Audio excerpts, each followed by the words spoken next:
What happened to the Hodgson family is considered one of the most well-documented hauntings in history, as more than 200 hours of recordings were made in the house. Moreover, it wasn't just the family. Journalists and the responding police officers also claimed they witnessed furniture moving on its own.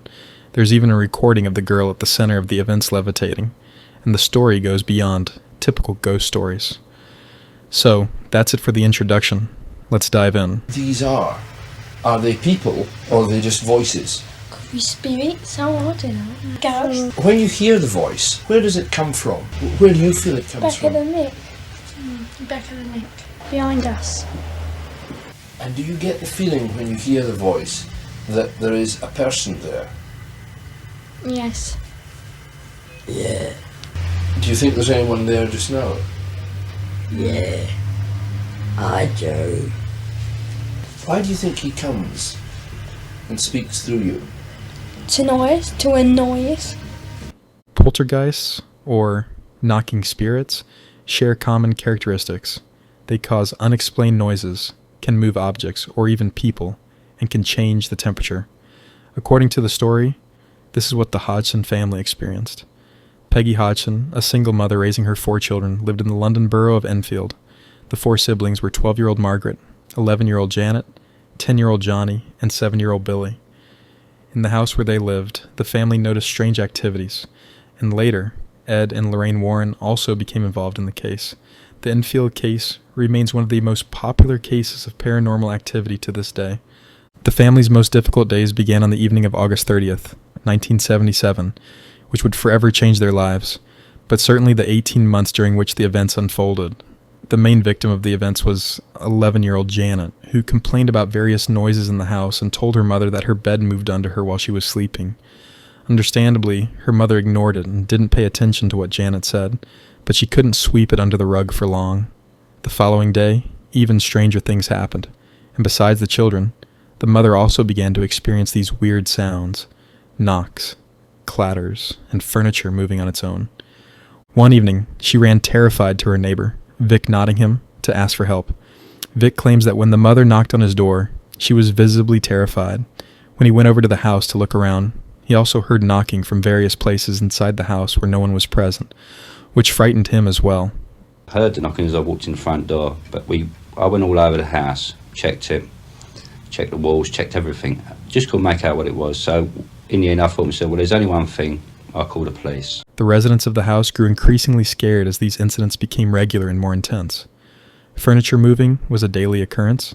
Louder noises woke the family up at night, and they also saw doors opening by themselves in the house. When the constant cold drafts from unidentifiable places and the knocking became unbearable, and the family was completely terrified, they realized that asking the neighbors for help was no longer enough.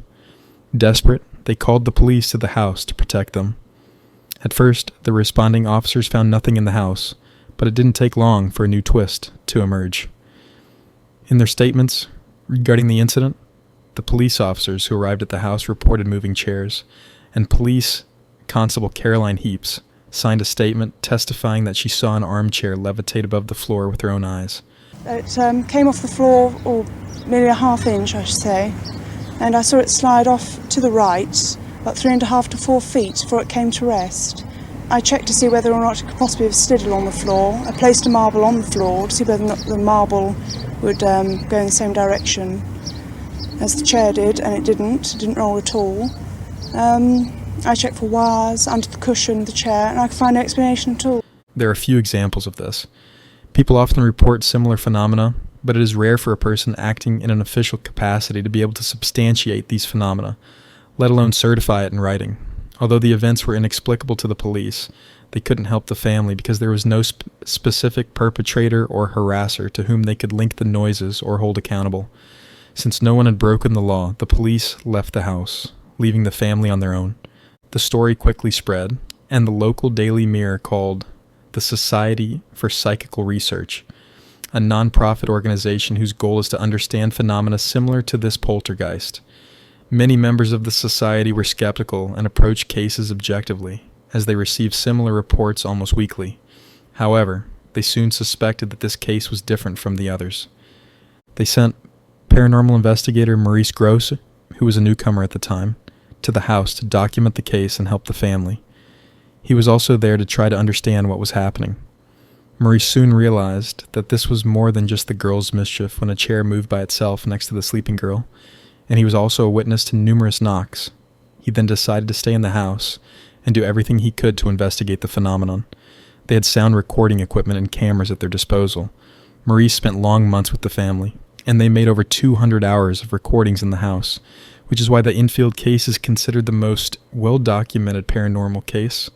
Well, the entity itself has been very, very violent at times, and of course the witnesses and the documentation have been excellent. One night I was standing here, there were about 11 or 12 people in the room, and the settee went straight up in the air and turned upside down, right in front of me, no more than a foot away from me.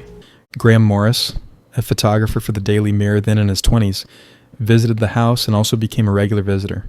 He recounted that on one occasion, when he entered the kitchen and Janet arrived, the objects there began to fly around and wreak havoc, and those present at the time still remember the girl's screams to this day. On another occasion, he was taking a picture when a Lego piece suddenly flew at him out of nowhere. Even though of the two people in the room at the time, the mother's hands were clasped and the other person was standing with their hands in their pockets. The Lego piece, however, hit Graham with such force that if it had hit him in the eye, he could have been blinded.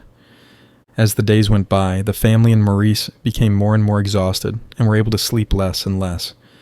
Maurice tried to approach these paranormal events from a scientific perspective and recorded everything. His list of activities began like this. A heavy chest of drawers moved on its own.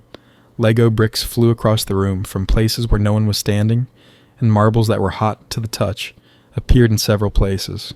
There was constant knocking inside the house, moving furniture and chairs, lights that went out, and the list went on and on. Graham Morris, the photographer, experienced on several occasions that his electronic equipment did not work properly, or at all. Once, he charged his camera for an entire evening, but when he wanted to use it, it died completely after taking a single picture. This didn't just happen to them. As the story became more famous, various photographers and reporters came to the house. Someone brought a camera equipped with an infrared lens into the house, but it was completely useless because, despite being set up, it did not work inside the house. They soon noticed that the intensity of the phenomena was strongest near Janet. The 11-year-old girl was the one with whom the most paranormal events occurred. It was her bed that moved while she was sleeping.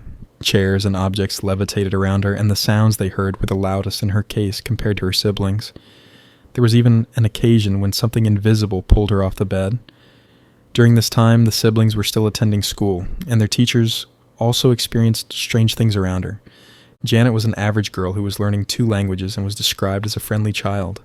However, in the following weeks, one of the most frightening things began in the house when the spirit communicated directly through Janet, who would then speak or mutter in a scary, distorted, deep old man's voice, as if Janet were possessed by the ghost. Let me hear you say my name. Come on, let me hear you say my name. That's not my name.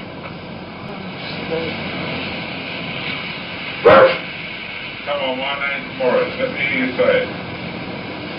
Morris. Say Dr. Belloc. Come on, let me hear you say that. Dr. Belloc. When I used to live here. 2 years before I died, I went blind. Then I had an hemorrhage, and I fell asleep, and I died in a chair in the corner downstairs.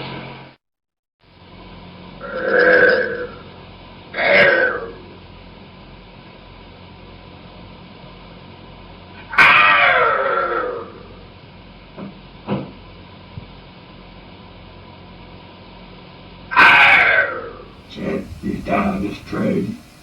Merrily, love, he's got the train. Now now. This voice is coming from an 11-year-old girl. On a recording in Apple's possession, the voice can be heard saying, "I'm Bill. I'm 72 years old. I came back for my family, but they are not here." It was later revealed that a man named Bill Wilkins had indeed lived there, who died at an old age sitting in a chair after going blind. How could this 11-year-old girl have known this? We will come back to this later. Although Janet spoke in a completely different tone than usual, and the answers were as if she were not the one saying them, and she knew information about the previous owner that an 11-year-old girl would not necessarily possess, they tried to uncover the truth about what this could be. For this reason, Janet was examined with a laryngoscope. The result was that the sounds were not produced in the usual way, but with so-called false vocal cords, which are located above the epiglottis. This is what is used for growling in the death metal style. If we speak this way, we cannot do it for long because we become hoarse very quickly, and our vocal cords get damaged. However, Janet was able to do this for hours, without a single cough, hoarseness, or pain. According to Janet, when this voice comes out of her, she feels a kind of vibration in the back of her neck. People naturally doubted that it wasn't the girl, and often the sound came out of her throat without her lips even moving. A lot of people, hearing these voices produced by the children, will simply say that they are very good ventriloquists, and that this is all a hoax. How would you react to that? Certainly not. They're certainly not very good ventriloquists. We have had tests on them to see whether they can ventriloquize. They can't. To keep up this particular type of voice for any length of time without damage to the vocal cords is absolutely impossible. I mean, there must be some hoarseness attached to it. But don't forget, these children don't do this for a couple of minutes or so. They do it for lengths of periods up to 3 hours, and without any hoarseness or sore throats whatsoever. They were not always in the girls' room, but the room was under camera surveillance the whole time. There was a 25-meter cable connected to the camera so that if they heard anything, they could trigger the camera and take photos remotely as soon as they heard something. Suddenly they heard noises and a loud thud when Graham and Maurice took a series of photos from which the iconic pictures showing the girl levitating were made. The camera took 6 pictures per second, and Janet went from a lying position, covered, to a vertical position in 1/6 of a second, with no image of her uncovering herself, sitting up, or anything else. Janet said she felt a strong force pulling her by the arm, and let's not forget that the pictures were taken at a time when there was no Photoshop to easily manipulate photos, and post-production on photos was not common, as the first version of Windows did not even exist at the time the picture was taken, appearing only 7 years later. But this was not the only occasion. In another case, David Robertson gave a testimony.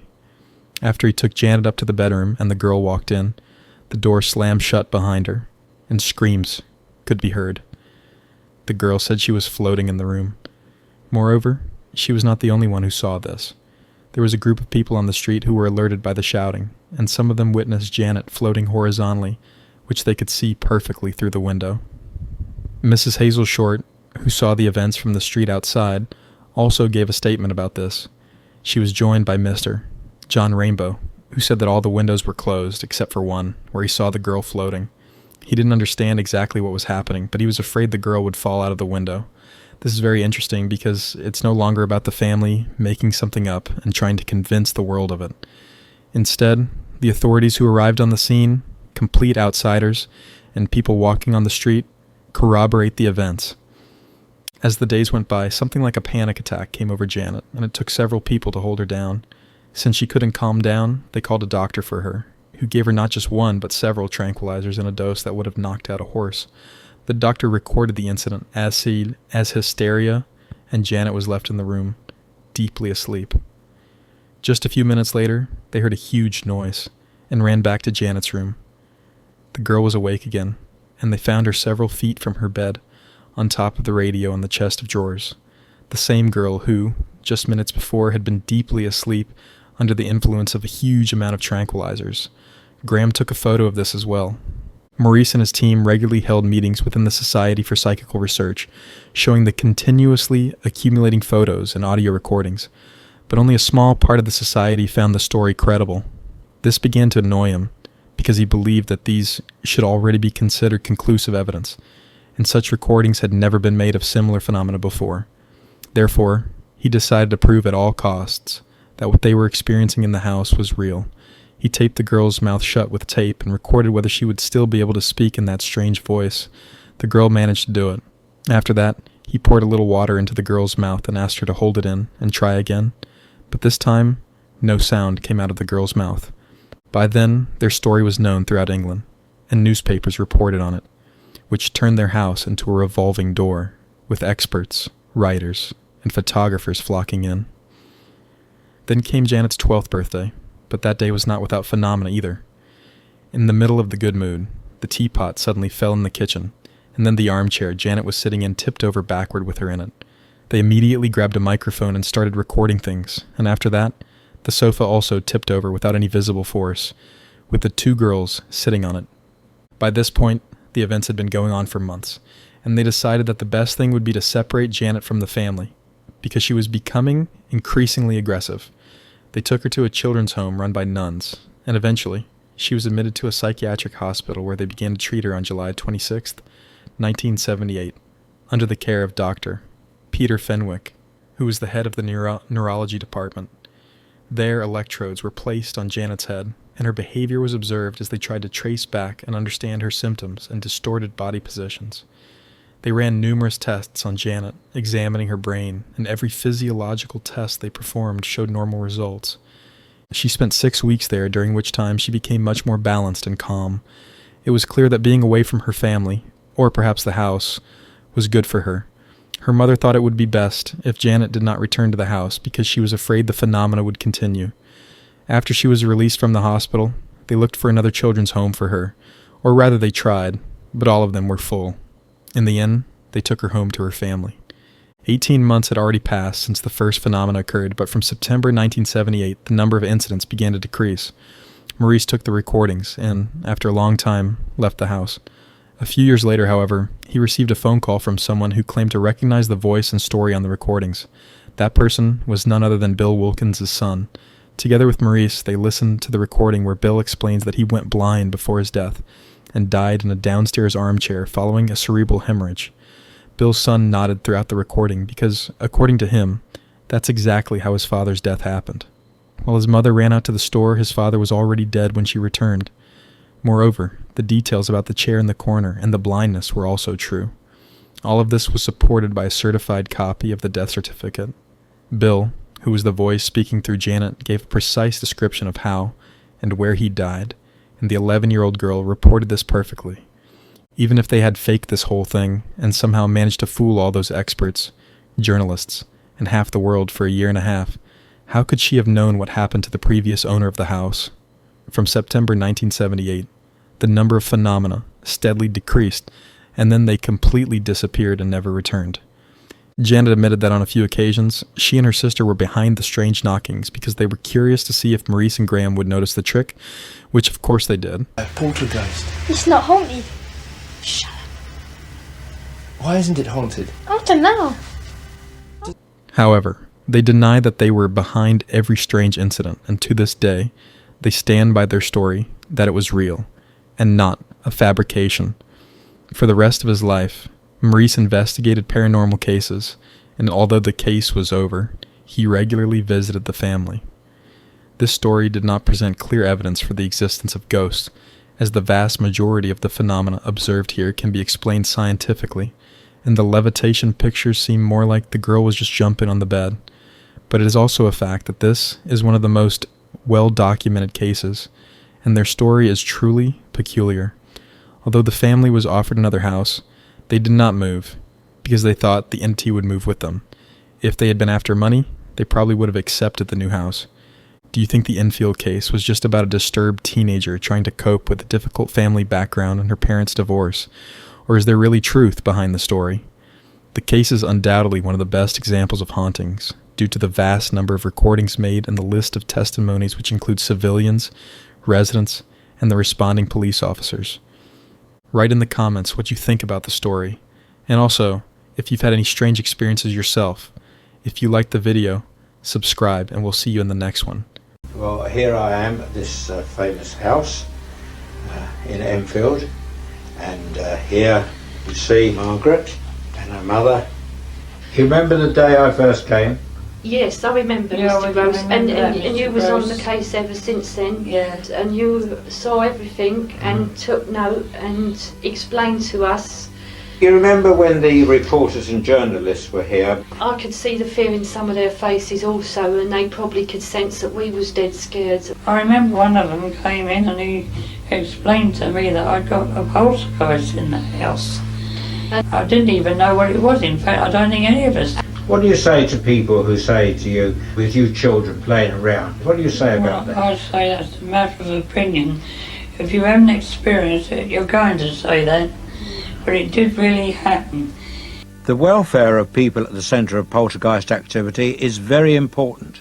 I believe that most poltergeist activity is actually caused by very high levels of stress. Occasionally, you get paranormal entities interacting with us. And this is what I think happened at Enfield.